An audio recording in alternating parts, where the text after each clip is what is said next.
Hello बच्चों, कैसे हैं आप। मेरा नाम है गौरव मिश्रा। और बच्चों, आज के इस वीडियो में क्लास सेवेंथ के साइंस का फर्स्ट चैप्टर स्टार्ट करने जा रहा हूँ। चैप्टर का नाम है nutrition in plants.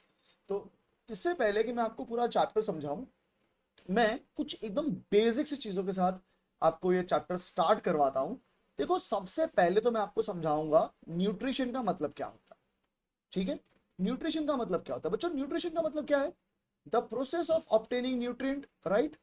The process of, क्या करने वाले हम लोग? Obtaining nutrient, right. The process of obtaining nutrients, किसमें से? From food, right. इसको हम लोग क्या बोलने वाले हैं बच्चों? इसको हम लोग बोलने वाले हैं न्यूट्रिशन। अब ये जो न्यूट्रिएंट हमने निकालने हैं वो क्यों निकाले? फॉर, क्यों निकाले?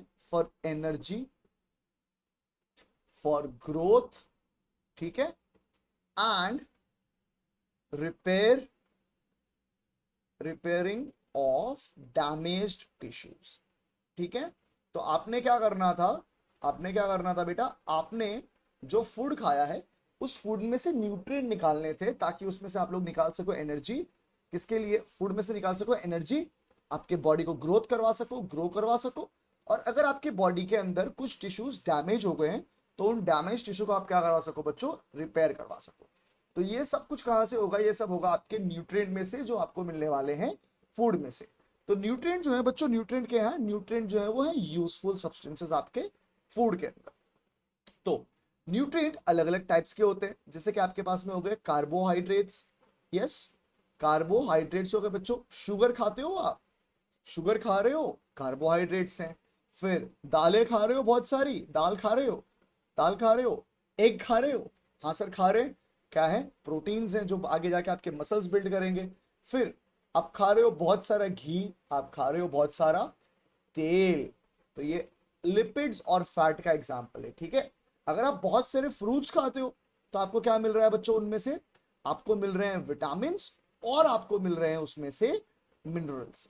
तो बच्चों, ये सारे जो हैं, ये सारे हैं अलग अलग कंपोनेंट मेरे फूड के, ठीक है। और इसमें से मैं यूजफुल सब्सटेंसेस की बात कर रहा था।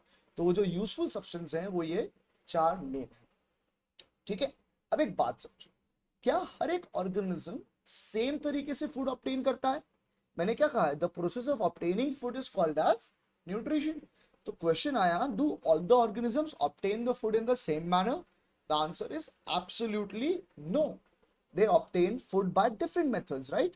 So we will start with a new topic, and that topic will be modes of nutrition, right? Mode of nutrition. तो बच्चों, दो तरह के न्यूट्रिशन होते हैं जनरली, ठीक है। दो तरह के न्यूट्रिशन होते हैं, जिसमें सबसे पहला जो न्यूट्रिशन है उसे अपने क्या कहते हैं? उसे अपने कहते हैं autotrophic mode of nutrition, right. इसे कहा जाएगा ऑटोट्रॉफिक मोड ऑफ न्यूट्रिशन। अब इस नाम को जब आप पढ़ते हो, इस नाम को, ऑटोट्रॉफिक वर्ड को जब आप पढ़ते हो, तो आपको पता चलता है बच्चों, यहां पर दो शब्दों को जोड़ करके एक शब्द बनाया गया है। Two words are combined to form a single word. What are those two words? First is auto, right, and second is trophos. Okay, दो वर्ड्स को जोड़ करके आपने ये वर्ड बनाया है। The first word is auto and the second word is trophos. Autos का मतलब होता है, ऑटो का मतलब होता है सेल्फ, और ट्रोफोस का मतलब क्या होता है बच्चों? ट्रोफोस का मतलब होता है नरिशमेंट, राइट। तो ऐसे ऑर्गेनिज्म जो अपने आप को नरिशमेंट प्रोवाइड करेंगे, ठीक है, ऐसे ऑर्गेनिज्म जो अपने आप को नरिशमेंट प्रोवाइड करेंगे और दूसरों के ऊपर डिपेंडेंट ना होंगे, उन्हें कहा जाएगा ऑटोट्रॉफिक ऑर्गेनिजम्स। और ऐसे मोड ऑफ न्यूट्रिशन को कहा जाएगा ऑटोट्रॉफिक मोड ऑफ न्यूट्रिशन। तो चलो अब इसको हम लोग लिख लेते हैं। द ऑर्गेनिजम्स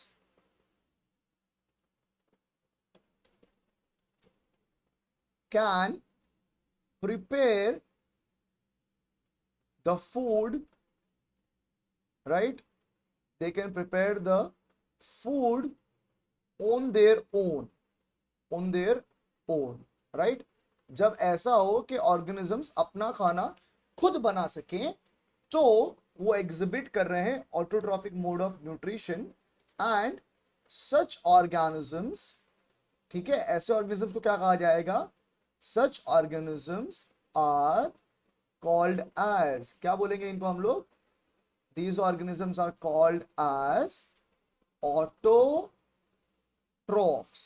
ठीक है, तो ऐसे ऑर्गेनिजम्स जो अपना खाना खुद बना पाएंगे उन्हें हम लोग क्या कहने वाले हैं, ऑटोट्रॉफ्स कहने वाले बच्चों। ठीक है, यहां तक कोई प्रॉब्लम, यहां तक कोई प्रॉब्लम नहीं है सर।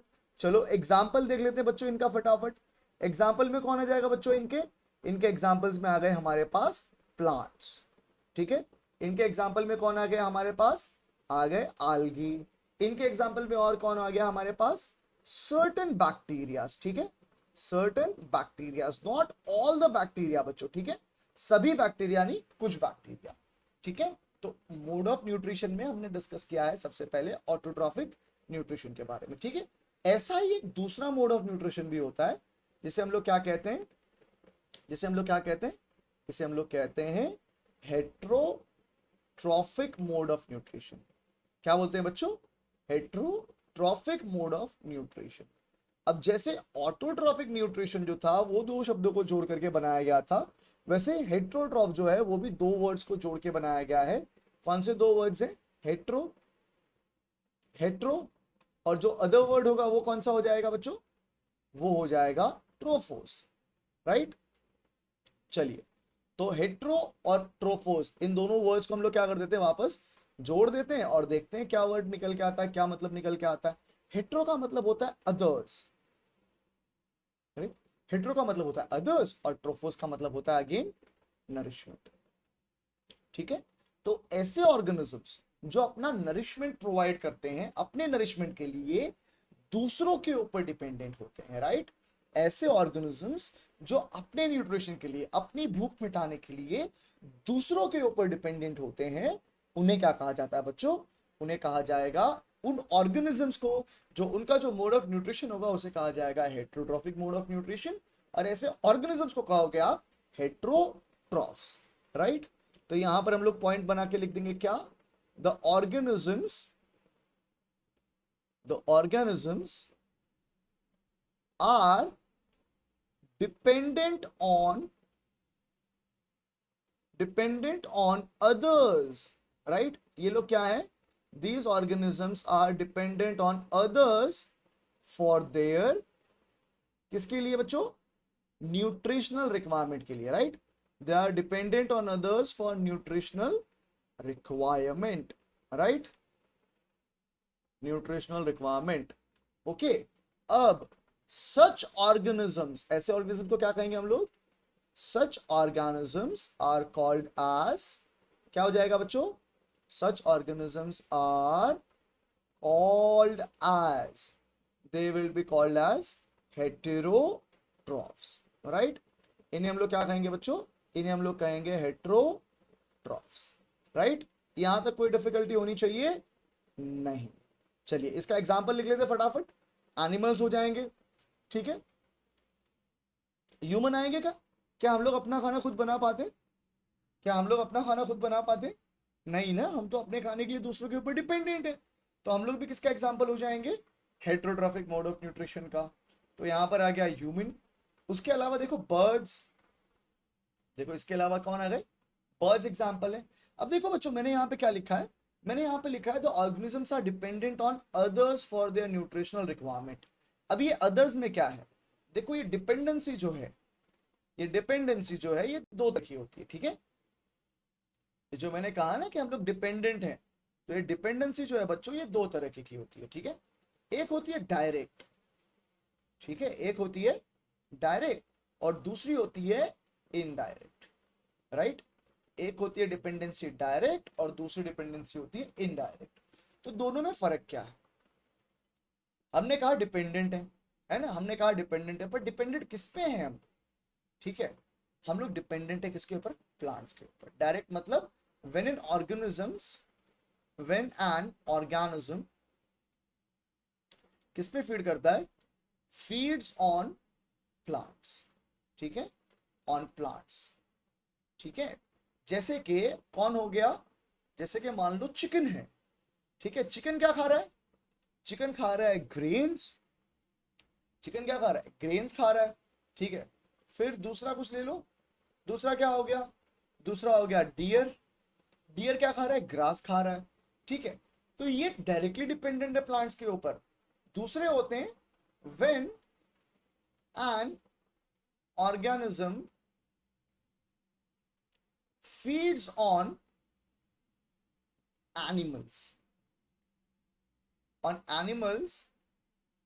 eating plants। ठीक है, या फिर इसको थोड़ा सा मैं करेक्ट करके लिखता हूं ऐसे, ऑन प्लांट ईटिंग एनिमल्स। ठीक है, कोई ऐसा ऑर्गेनिज्म जो प्लांट खाने वाले एनिमल को खाता हो, वो क्या कर रहा है? वो इनडायरेक्ट डिपेंडेंसी दिखा रहा है। जैसे कि अपनी बात कर लेते हैं ह्यूमन की। ठीक है, अपने बात कर लेते हैं लायन की। देखो, आप क्या हो? आप हो ह्यूमन। ठीक है, आप क्या कर सकते थे बच्चों? आप स्ट्रेट अवे वीट खा सकते हो, मतलब आप स्ट्रेट अवे ग्रेन खा सकते हो। ठीक है, ये क्या है? ये डायरेक्ट रिलेशनशिप, डायरेक्ट डिपेंडेंस है। बट अगर कोई कहता है कि सर मैं तो ग्रेन नहीं खाता, मैं क्या खाता हूं? मैं खाता हूं चिकन, मैं खाता हूं चिकन। तो सर, क्या मैं चिकन खाने वाला व्यक्ति, क्या मैं प्लांट्स के ऊपर डिपेंडेंट हूं? हाँ सर, आप डिपेंडेंट हो, बट आप इनडायरेक्टली डिपेंडेंट हो। क्यों? क्योंकि चिकन क्या खा रहा है? ग्रेन खा रहा है ना? ऐसे एनिमल्स या ऐसे ऑर्गेनिज्म जो डायरेक्टली ग्रेन नहीं खाते हो बट एनिमल खाते हो। अब ये एनिमल भी तो ग्रेन ही खा रहा था, जैसे मान लो लायन है। ठीक है, क्या लायन ग्रास खा सकता है? क्या लायन ग्रास खा सकता है? नहीं खा सकता। बट क्या लायन डियर खा सकता है? डियर को खा सकता है लायन? हाँ, खा सकता है। अब बताओ डियर क्या खा रहा था? डियर तो ग्रास खा रहा था। तो इस केस में लायन जो है वो इनडायरेक्टली डिपेंडेंट होता है बच्चों प्लांट्स के ऊपर। राइट, यहां तक की कहानी मुझे लगता है आपको समझ में आ गई होगी। ऐसा है तो वीडियो को लाइक कर दो और आपके फ्रेंड्स के साथ शेयर करो। इसके आगे का जो डिस्कशन होगा, जहां पर हम लोग बात करेंगे फोटोसिंथेसिस के बारे में, वो होगा अगले वीडियो में। मिलते हैं तब इन द नेक्स्ट वीडियो। तब तक के लिए अपना अपना अपना अपना बहुत बहुत ख्याल रखें और दम लगा के पढ़ाई करें। मिलते हैं अगले वीडियो में। Bye everybody.